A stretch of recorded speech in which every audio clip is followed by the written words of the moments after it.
Back here with Quality No Exceptions. Today we're going to be discussing this year's 2024 outlook. For that I have Mr. Kevin Jewell hanging out with me, the man, the myth, the legend. Definitely the legend, definitely the legend. We'll get there. Yeah. So a lot of exciting things happening this year, a lot of new things coming. But before we delve into everything that's going to be taking place this year, would you mind sharing some wins that took place last year for the company? Yeah, 2023, depending on how you look at it, I think is probably one of the best years the company has ever had when you talk from a growth standpoint of professional development. If I came to the company in 2016 and everything was paper, and now fast forward to what last year was of 2023, minimal paper, data analytics that run automation out of the system, and then what that really allowed us to start doing is really achieve goals that I never thought was possible before. Yeah. If you talk about variances, we performed variances. I think the exact number was 0.76%. Yeah, that's awesome. And as a company, that's massive. And then cycle rates, and then if you look at the new product line of attainable homes that are in that lower price point, some of our communities and the sales team selling through those, and we actually had to slow down starts in one of our communities in Alora Vista and Las Cruces because we were selling so many that we would sell out. That's a good problem to have. Great problem to have. Yeah. So 2023, all intents and purposes, a phenomenal year with a lot of things we accomplished, and I think it's really set us up for 2024 to be what I would hope to see is some record-breaking numbers for our company this year.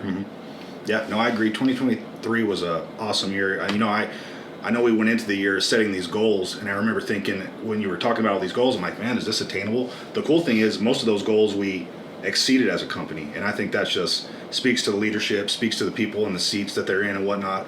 And I'm excited for 2024. But that brings me to the next question: what is something that you're specifically excited for in this year that's going to take place?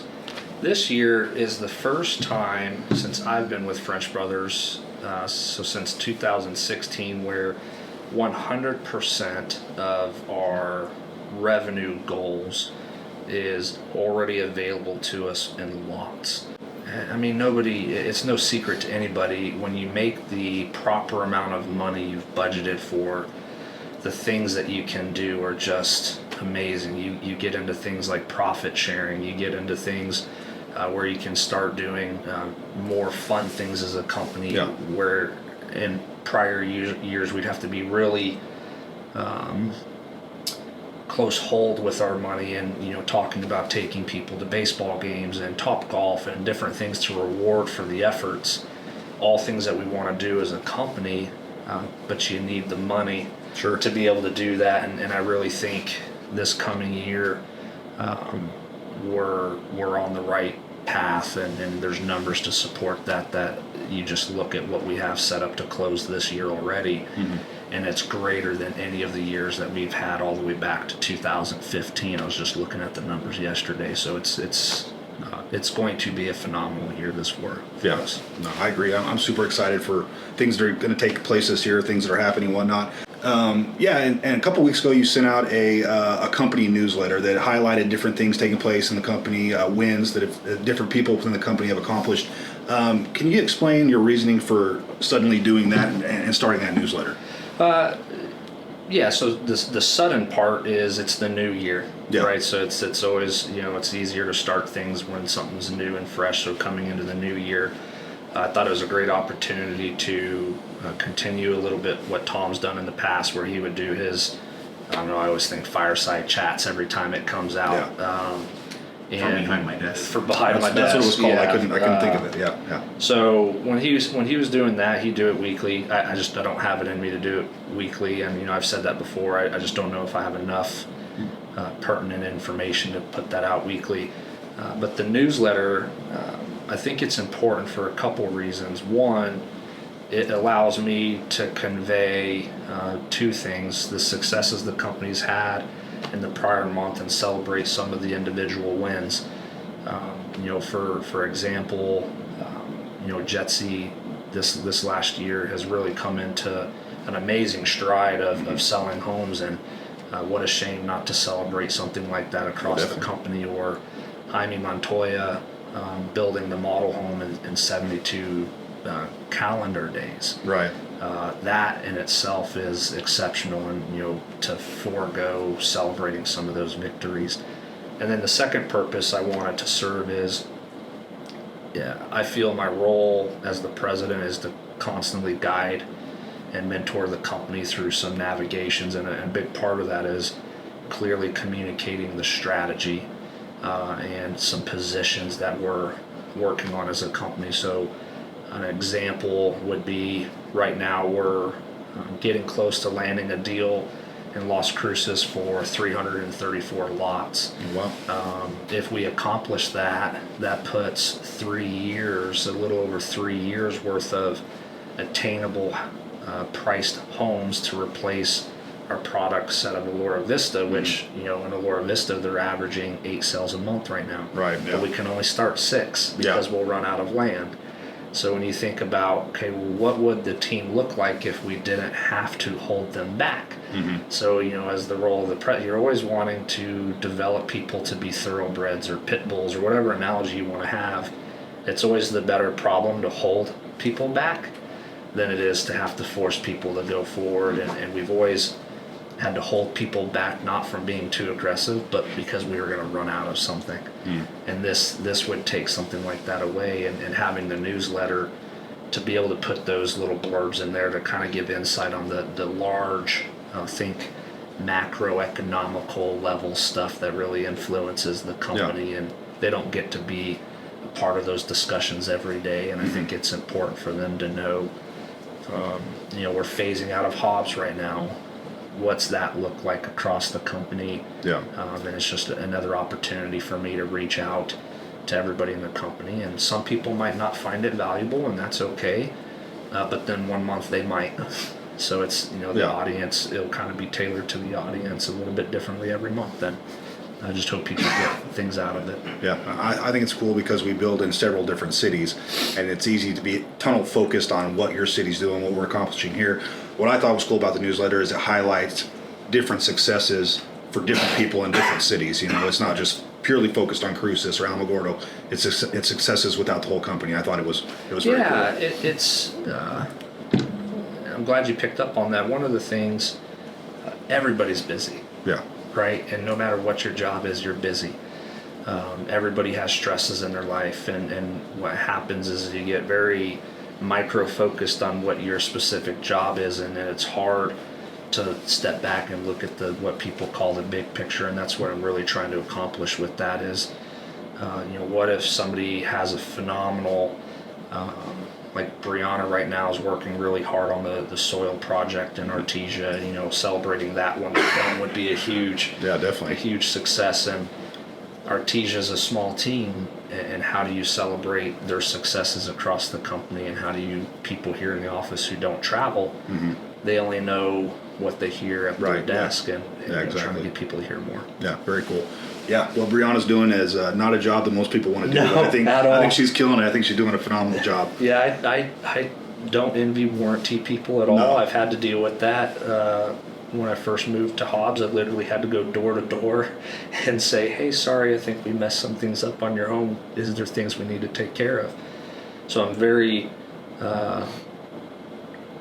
very empathetic of that role. Yeah. And I think our customer care techs right now are doing a phenomenal job, and she's dealing with something, a massive undertaking, and keeping the homeowners as happy as we can given the circumstances that they're under. And right now, love being a core value of ours, that's hard for her to do every Monday right now, is to show up every day and be like, man, I love my job. Exactly. But she has a smile on her face every time I see her, and enthusiastic, and we'll get that behind us, and she'll be better for it, 100%. honestly. Yeah, definitely a chance for her to grow and get through the growing pains of this and whatnot. Well, you learn through suffering, right? Yeah. So she's learning a lot of valuable lessons and the team as a whole. Hey, and it's not mistakes that we made as a company, it's just a combination of things. But you learn valuable lessons through dealing with warranty of how much we have to pay attention to things on the construction side. Yeah. So Yeah. Something else I want you to talk about is, as long as I've been with the company, plus some, we've been production home builder, building single family homes. Something new that's rolling out this year is our paired homes. Can you speak to that a little bit and why we're moving that direction? yeah, so evolution or change is a necessity for survivability, right? Mm-hmm. So French Brothers, which a lot of people probably don't know, it was a custom home builder for a long time.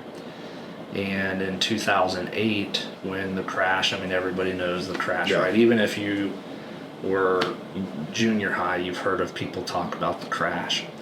And in 2008, the company had to reposition itself, or it most likely wouldn't have survived. And it went from being a custom home builder to a production home builder, and it flipped overnight.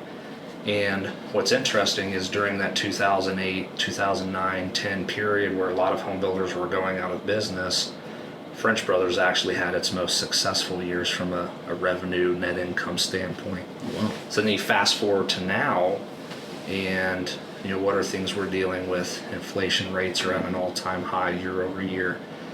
Interest rates aren't at an all-time high, but they're high.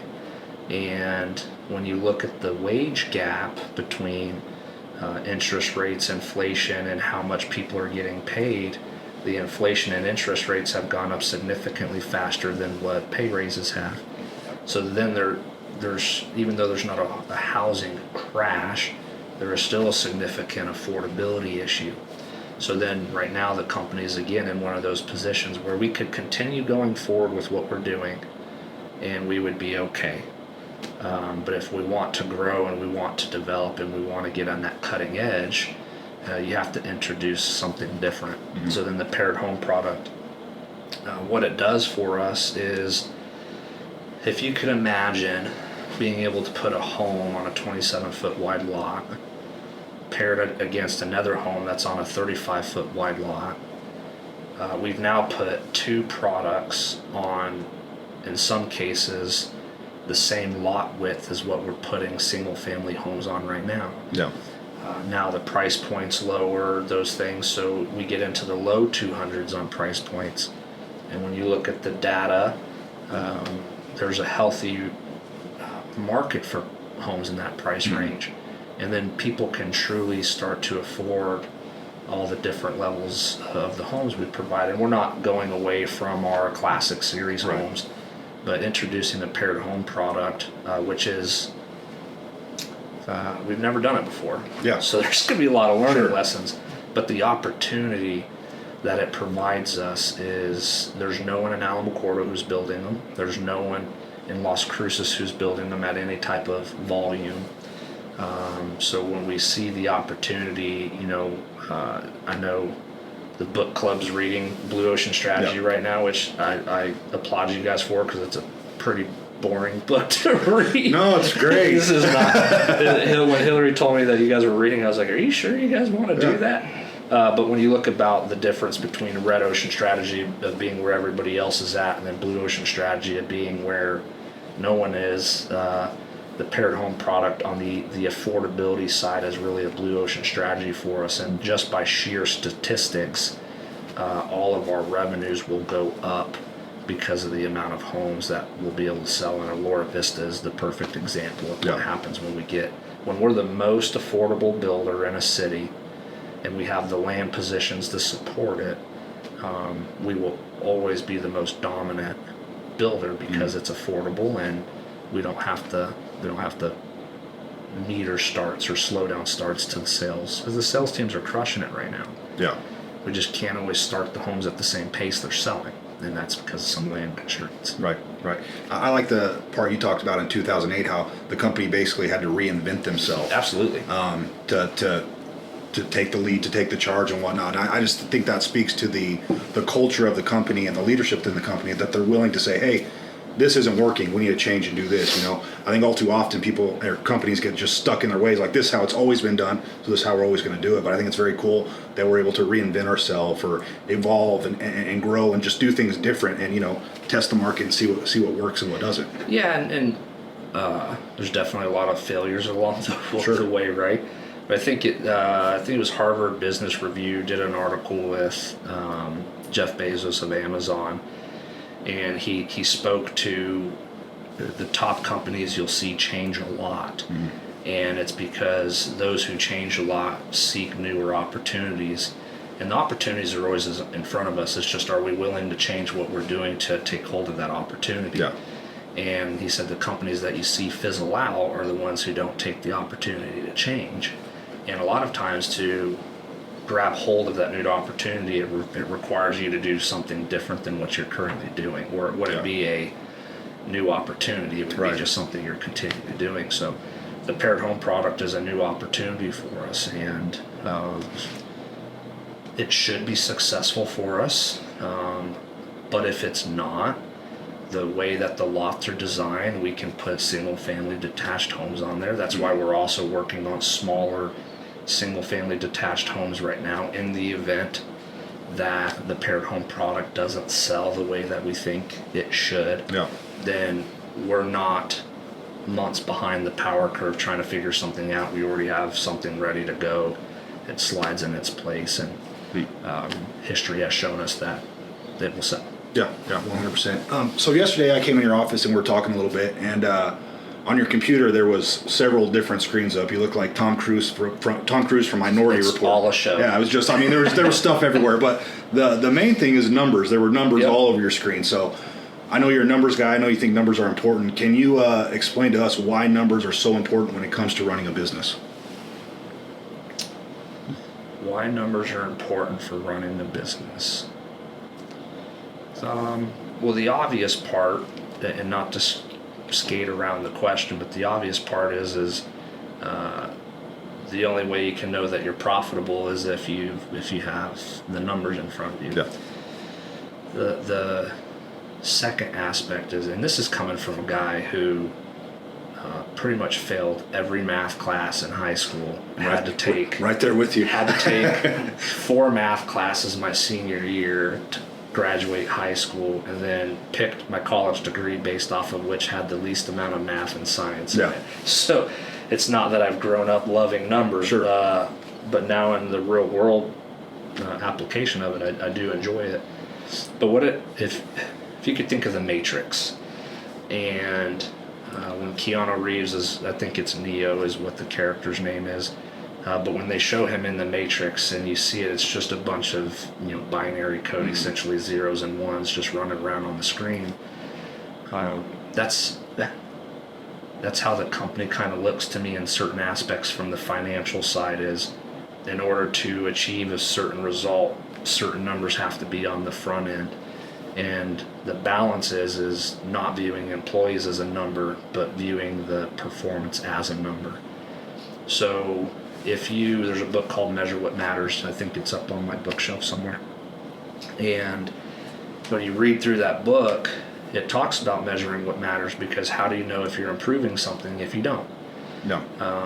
You can say that you are, but how do you truly know? And numbers allow you to remove as much emotion from the decision as possible. And I think that's really important in our business is, let's say that you designed a home individually, right? You as the sole person designed that home. You fall in love with it because of the amount of effort you put into it. Yeah. What happens if that home's not profitable, but you continue to build it or try to sell it even though it's not profitable? And we get some ego involved in there, and you get some pride involved in there, and if we allow the numbers to tell us, it'll tell us whether it's successful or not. And to use another analogy, if you are a movie person or a baseball person,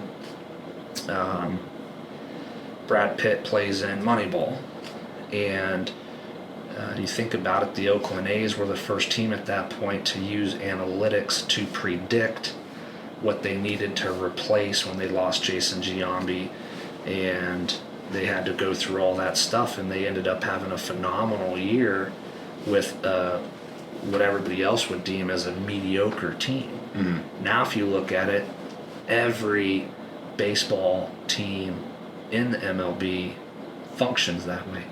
If you look at football, all the announcers do is talk about, well, he runs this fast and at this rate, and the ball spins this, and so the data allows you to start predicting what results you should see, versus always waiting till everything's done.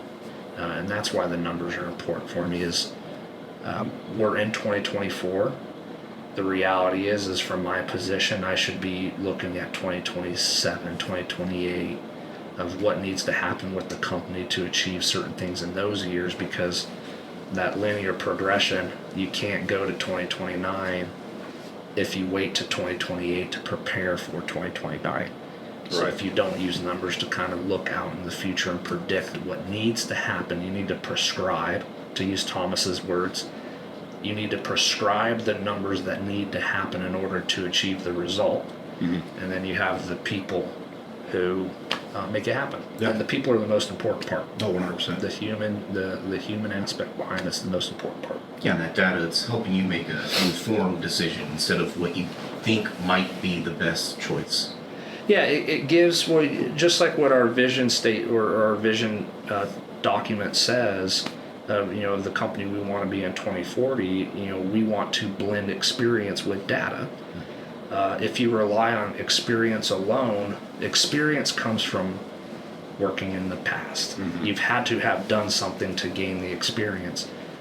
The experience gives you things to lean back on, but it doesn't necessarily help you look into the future, because your experience level might become outdated. Or think of music. The artists who failed to adopt in the digital era, they just kind of phase out. Well, I mean, everything's that same way. So data allows us to take the experience we have, look into the future with what we're predicting, and kind of go, hey, is this feasible? Like in Alamogordo, you can't go, well, in order to close this revenue, we need to close 90 homes in Alamogordo. It's okay. Well, experience tells us 35 is kind of the magic number. Right. So it would be irresponsible to go, okay, well, 90 homes is what it is. It's okay. Well, experience tells us it's 35. Now the data can tell us, hey, you have an opportunity here that you're not exploiting. So to get from 35 to 50, you need to do this, and that's where the data comes in. It shows you opportunities as well. Yeah. Because I think we could close 50 homes in Alamogordo in 2025. Oh, very cool. Yeah, that's exciting.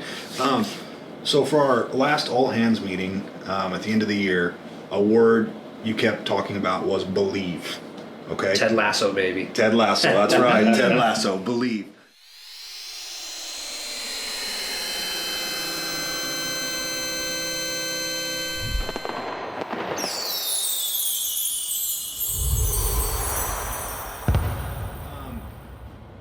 How do you think that word is important within the culture of the company for us to get to where we need to be by the end of 2024? Well, so I want to answer that, but in a different way. So Simon Sinek has a book called The Infinite Game, and what it talks about is the infinite game or the finite game. So the question you just asked is, how do we get to where we want to be at 2020 at the end of 2024? I don't view where we need to be at the end of 2024 as the metric of success. I view it as a stepping stone to where the company needs to be at to be able to function indefinitely. So the difference between a finite mindset and an infinite mindset is the finite mindset goes, okay, well, in 2024, to call it a success, we need to achieve $79 million in revenue, and if we only view 2024 as the only objective, we might make poor decisions to accomplish that goal. That sets us up for failure in 2025 or 2026. Yeah. So the approach I try to take is the infinite mindset, and I think that's where belief comes in. Is if we believe things are possible and we believe in the mission set, then we can endure a lot of things. We can be resilient to a lot of the frustrations and stresses that come with building homes. It's one of the most unique jobs out there. I mean, you're dealing with 50 different trade partners, different realtors, taking something from dirt, you're handing it over to a consumer who expects perfection, and perfection's in the eye of the beholder, but you just built this thing by hand. Yeah. So it's like this living, breathing organism, and if we don't believe that things are possible, then it creates a lot of stress that is not healthy. And if we take the infinite mindset of what do we need to do to be a successful company year over year, we'll make better decisions, and we have to believe that it's possible. Just like variances, no one thought it was possible, and we accomplished it. And now that once you do it, you expect it from yourself. Yeah, and it gets exciting. Like when you have these wins, it makes you excited. And then whenever the leadership's casting vision, this is what we're looking to do. I think there might have been a few more people who believed this year than believed last year, because the numbers are getting thrown out. I don't think everyone in the room was convinced that, hey, we're going to accomplish all these goals by the end of the year. But seeing that we not only accomplished them, but some of them we accomplished. We just did a phenomenal job. We crushed it. Did an amazing job as a company. So I really like the word believe that you keyed in there, because I think a lot more people this last end of year meeting versus the year before, a lot more people within the company believe that we can. We've seen it. Yeah, we've seen right? it. Yeah. And then there's proof in the pudding, so to speak, already this year. So it's January 18th. And as of this morning, we have 66 closings on the books, and I think around 21 or $22 million in revenue booked already. That surpasses any numbers we've had in any first quarter ever. Yeah. Wow. So not only are we on track to meet our goals, we're on track to exceed our goals. Mm-hmm. Now, exceeding the goals is not always a good thing all the time, because if you talk about, okay, well, we're selling this many homes, let's start that many homes, there might be some constraints behind it. And that's why when we talk about believing in decision making, and the infinite mindset is, just because that opportunity is there, it might not be the right time to take it, because it might jeopardize what you're trying to accomplish the following year. Is everyone thinking about the pipeline game? It's exactly. I mean, we've done a lot of work on that with Fletcher Groves did a game called the Pipeline, and we've adopted that mentality. But it's such a beautiful thing when you think about what the teams are accomplishing right now, and a lot of people could view it as a hard time to sell homes, but it's not. It's kind of the best time to sell a home right now. There's no resale market. Right. So I mean, Las Cruces right now has 49 closings booked for the year already, and a little over 16 million in revenue already. Wow, that's amazing. It's the third week of January. Yeah. Like they're booked for 39 million is, I think, was what their goal was roughly for 2024, and they're almost a third of the way there already, and it's the third week of January. Yeah. So it's like, that's awesome. What do you mean that's going to be a tough goal to achieve? You're already there. Final question I have for you is, talking about infinite goals and into the future. We've talked about 2024 a lot. 10 years from now, what's your big, hairy, audacious goal for the company? The BHAG. Yeah. Oh, man. Yeah. See, now once I say it, it's going to be out there. 10 years from now is what, 2033? And I'd be... 2034. 2034, I'd be 48. I would really like to see the company be in multiple states. I'd like to see us be a small regional builder. I don't ever want to be a national. I don't want to get bought out by somebody. And right now it's not, my decision. It's the owners. But I think being in Arizona, being in Texas, and being in southern Colorado is very realistic. Maybe not all within the 10 years. I would like to be in Arizona within that 10-year mark. I think. Here's the truth. We have a lot of talented people in our company, and we're a small company, and it's hard to keep talented people when you're a small company because they want to grow. Right. It's a phenomenal problem to have. Yeah. So when I say growth and you hear the revenue numbers, I mean, make no mistake about it, there's two purposes. I need to grow revenue in order to grow opportunities for people to grow. I can't grow opportunities for people to grow if I don't grow revenue. And if I don't grow revenue, then people aren't growing. So the two go hand in hand, and every time we expand, it's an opportunity for somebody to grow. That's an opportunity for a division president. It's an opportunity for a new construction manager.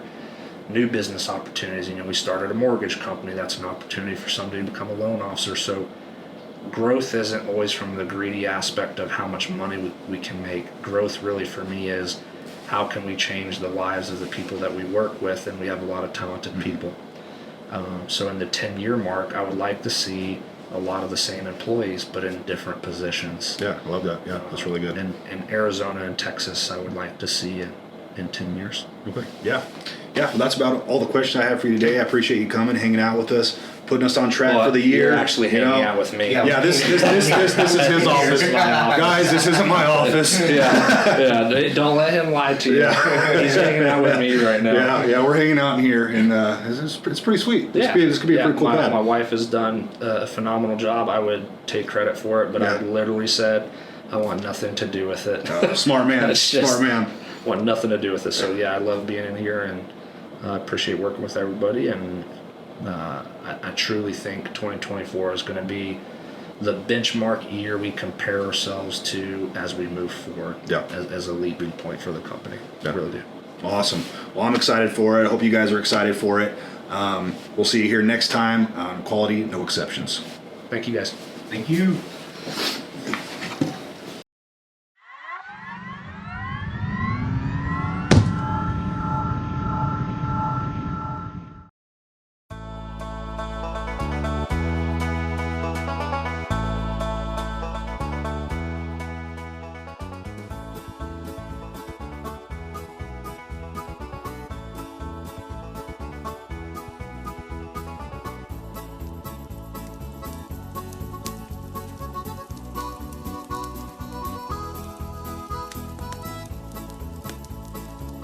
Well, I see you got them snakes and sparklers, but where's the good stuff, man?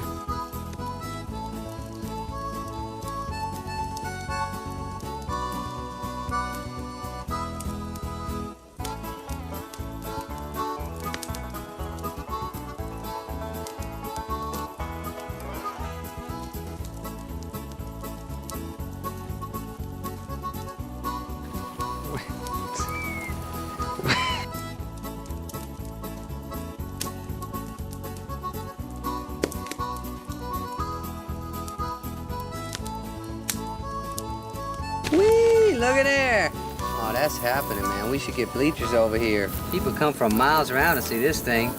Feast your eyes on a feast of smoke. Oh, dang, it's out.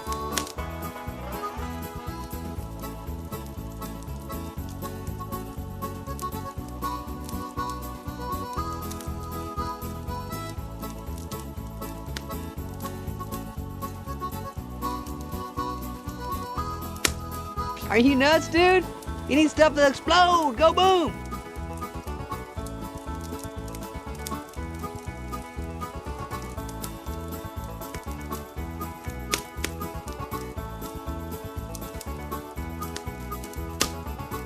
You know what we need?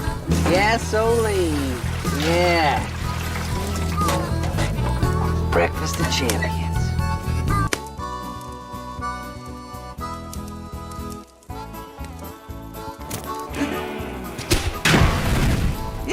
That's what I'm talking about.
the episode as much as we have, be sure to like, share, and or subscribe. We will see you next time on #Quality No Exceptions. Brought to you by French Brothers Homes.